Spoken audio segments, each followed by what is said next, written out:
Candace Owens claims that Israel savagely attacked the Liberty in order to blame it on Arabs and demonize them on the global scale. So let's talk about what actually happened. The USS Liberty was a spy ship sent to gather intelligence off the coast of the Sinai Peninsula. After those orders were given, the Six-Day War broke out between Israel and several other Arab nations, including Egypt, on June 5, 1967. Much of the fighting happened in Sinai. When the war broke out, 5 separate messages from Washington were sent to the Liberty, telling it to approach no closer than 100 nautical miles from the war zone. The messages were either rerouted or dropped. It doesn't matter. The Liberty never received them, according to the Navy's official history website. On June 6th, the U.S. ambassador to the UN made public assurances to Israel that there were no U.S. ships or aircraft operating within 100 miles of the combat zone. When the Liberty arrived, it was between 13 and 17 nautical miles off the northern coast of the Sinai Peninsula on June 7th. The Israeli military, feeling confident in the assurances made to them by the U.S. that there were no U.S. vessels in the area, encountered the Liberty on June 8th. Believing the ship was an Egyptian warship, the Israelis attacked it. Shortly after firing on the vessel,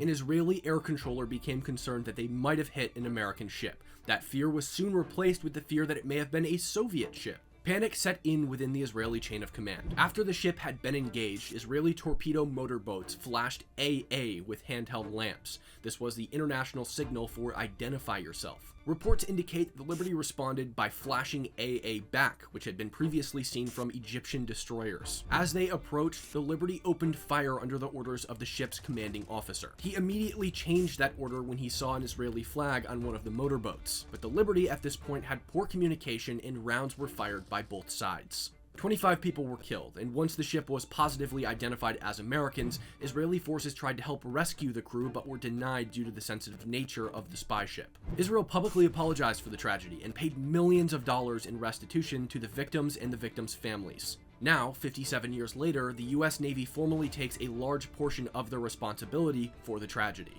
But because the Liberty was a spy ship and held classified materials, the Department of Defense made a press release in 1967 containing intentionally false information which placed blame on Israel. This led to conspiratorial speculations of a cover-up. There was no attempt by Israel to claim that they were not the ones who attacked the Liberty, and the US Navy has since cleared all of this up. But that doesn't stop anti-Semites from using it as ammunition against Israel. Follow me here for more.